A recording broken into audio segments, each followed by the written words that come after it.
fielding was sharp enough to run out Ramiz before he even faced a ball.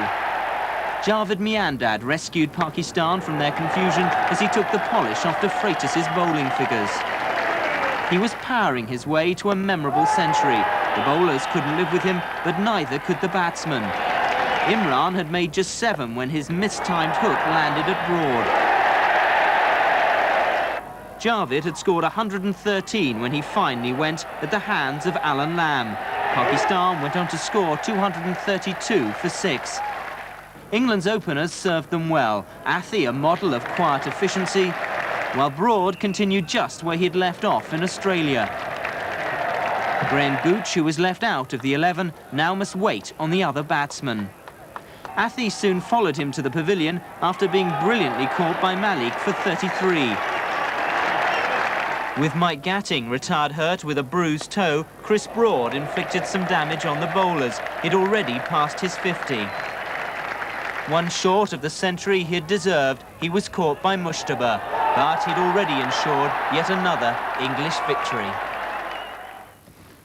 3 royal pilots got together tonight at the Royal Aero Club in London. The Duke and Duchess of York were presenting the club's annual awards, and they were joined by the Duke of Edinburgh.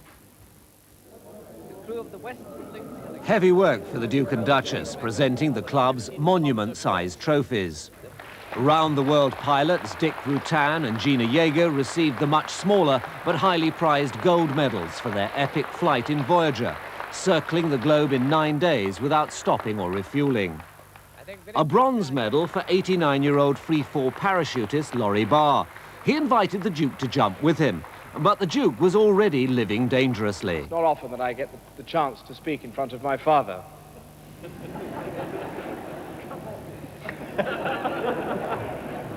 It says here, revered father, ladies and gentlemen.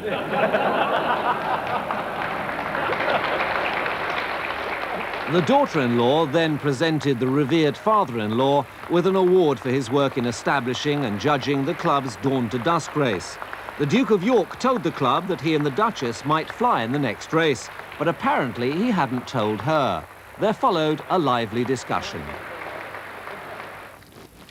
And that's the news tonight, away from the campaign trail.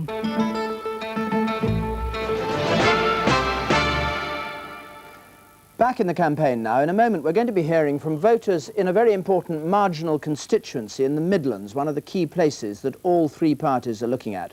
And we're going to be hearing from them about how this campaign, which has only been going on after all just a week, is helping them make up their minds. Before we do that, here's Peter Snow with news of tonight's polling opinion.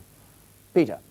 Another blow for the Alliance. In tonight's Marplan poll, which will appear in The Guardian, the Conservatives are on top with 41%, Labour second with 33, just 8 points behind, and the Alliance a whole 12 points behind that on 21%. So how has that affected the election race in our poll of polls?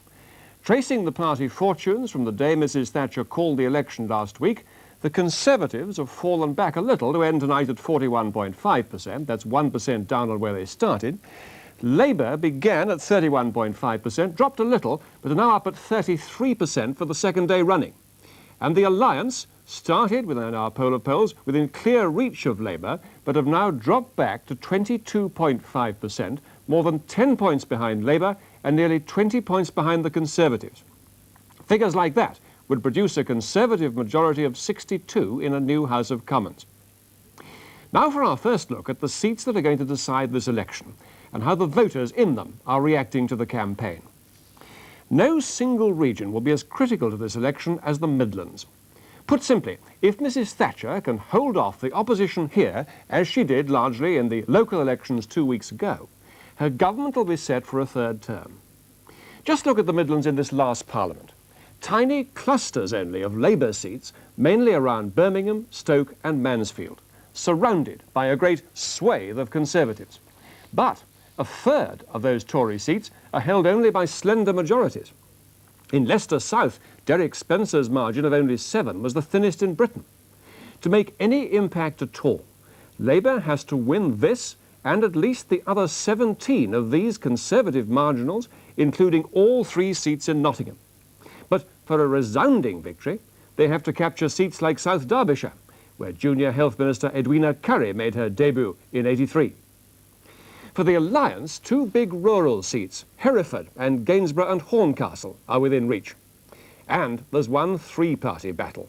Nuneaton is a prime target for both Labour and the Alliance.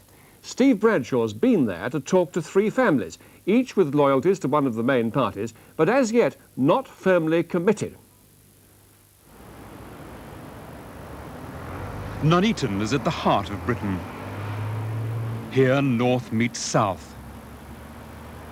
In the centre, it's like a southern Newtown, symbol of civic pride, a £36,000 water feature. Though a few council homes, no inside loos, still lack more essential plumbing. Amid the consumer boom broods George Eliot, Nuneaton's novelist daughter, a reminder its prosperity was forged amid the Victorian values of the Industrial Revolution.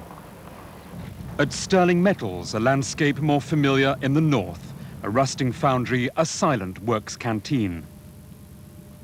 When they held election counts here, it echoed to the cheers of Labour victory, until 1983, when the Tories took the seat. In a town whose identity appears to change so readily, many voters seem unwilling to conform to traditional labels. Go to the football club dance and you're in the Labour Club, which can still lay claim to the strongest teams. But technician Mark Orton and his wife aren't Labour voters, it's just a night out. At the start of the campaign, Mark's family were looking for refuge in the Alliance, though only with serious reservations. I think they offer a new point of view, a breath of fresh air perhaps. I mean, I can't see the other parties have done all that well. Perhaps it might be an idea for a change. But the problem with them is like they've got two different things, say, on defence. One is for nuclear disarmament, the other isn't. What they're going to do, I mean, how they're going to compromise on something like that. It's very hard with two leaders, I think. I think you just need the one. Myself, I don't think the Alliance is strong enough to get there. If they had proportional representation, then they'd stand a chance. So far, we just get this alliance, you know, the friendly two chatting together.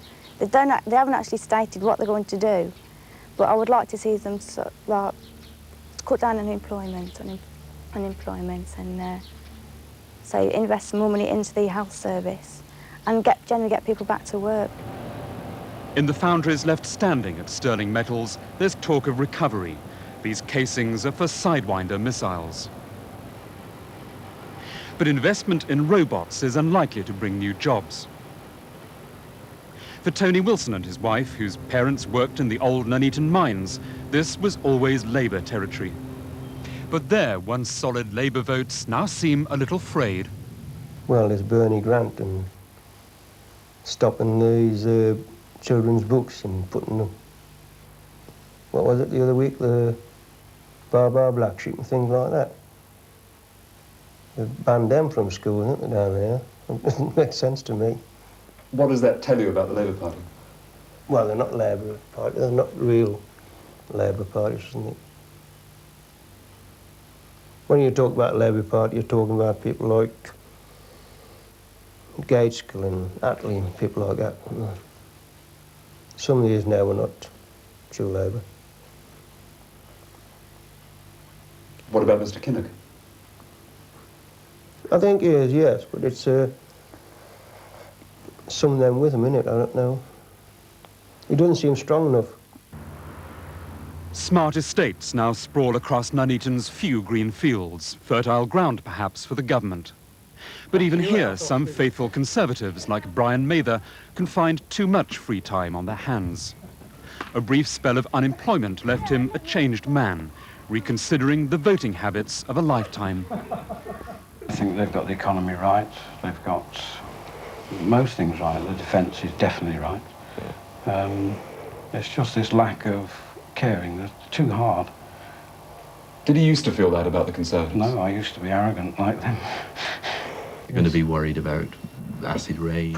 There is a fourth choice in Nuneaton, now planning his environmental mail shot, Dr. John Morrissey of the Green Party. Labour candidate Val Vaness, once an Islington councillor, knows this is a seat Mr Kinnock needs to win. We've got stickers now. For the Alliance, teacher Andrew Trembath is hoping to build on the SDP's strong third place last time out. Any one of the three parties can win. Nominations don't close till next week, so there could be other candidates. Tory candidate Lewis Stevens was the victor in '83. I'm still a little bit iffy at the moment. The Labour Party has changed a lot since Neil Kinnock took over. The manifesto launch... So after nearly a week of campaigning, have the doubts been resolved? We asked Tony Wilson to report back on the TV campaign and the Labour manifesto. Reading this is better than what I thought it was going to be. What do you make of it? Very good.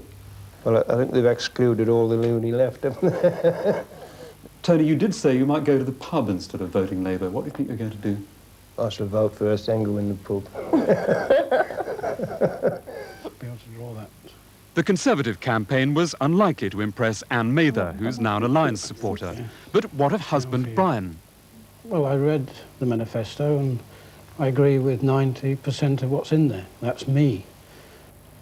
Perhaps I shouldn't be so sensitive. But yes, I think I'll vote Tory. Do you still have any doubts? It's a 1% doubt, I think. That maybe at the last minute, but I don't think so. What are you doubtful about still? Once again, just the hardness of it all. But I just want them to be a little bit more down to earth and real people. 6-month-old Leon Jones. As for the Ortons, potential Alliance supporters, their concerns included its two leaders. I was afraid there might be a clash between the two, but seeing them so far, they seem to be getting on very well, and I'm pleased about that. At least they have a great fighter. And you see, the longer it went on, the longer I was convinced